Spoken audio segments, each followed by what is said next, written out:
Before time had a name, before earth and sky were separated, there was only darkness. An endless, silent ocean of chaos known as Nun. No light, no land, no life. From these dark waters, the first god emerged, Ra, the sun itself. With his appearance came light, and with light came creation. Ra spoke the world into existence, shaping the heavens, the earth, and all living things through divine will.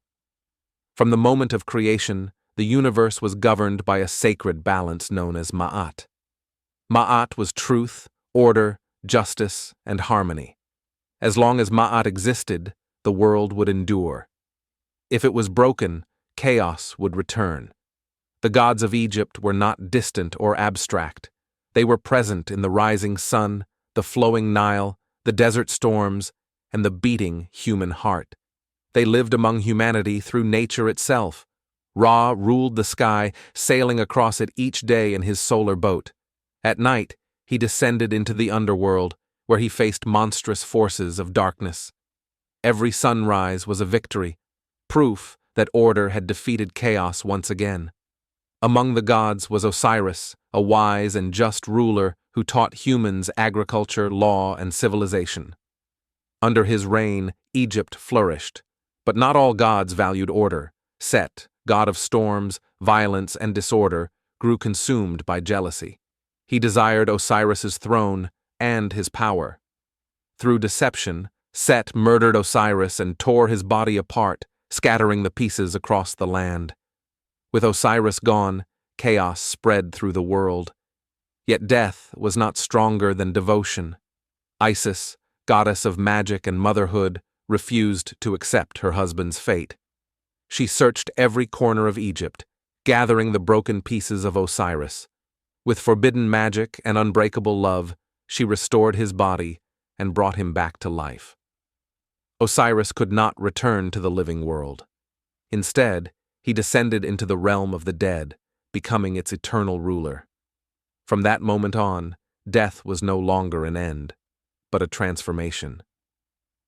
Isis gave birth to Horus, the falcon-headed god of the sky. Raised in secrecy, Horus grew strong, preparing to reclaim what was stolen. The war between Horus and Set shook the heavens. Their battles lasted years, tearing the land apart.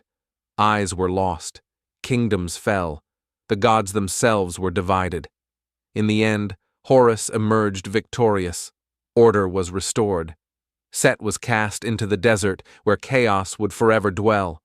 Horus became king of Egypt, and every pharaoh after him was believed to rule as Horus in human form, a living bridge between gods and mortals. For humans, death was not feared, it was prepared for. When a person died, their soul journeyed to the hall of Ma'at, where final judgment awaited. The heart, the center of truth, was weighed against a single feather. A heart heavy with sin would be devoured by Ammit, a monster part lion, part crocodile, part hippopotamus. This was the true death, total annihilation. But a pure heart earned eternal life in the field of reeds, a paradise mirroring the best version of earth, where one could live forever in peace. To protect the soul, bodies were carefully mummified. Tombs were filled with food, treasures, and spells from the Book of the Dead, guiding the soul safely through the afterlife. Egyptian mythology was more than stories. It was a guide for how to live, rule, and die. It taught that balance must be defended, chaos must be resisted, and death itself could be overcome. As long as Ma'at endured, the sun would rise, the Nile would flow, and the world would survive.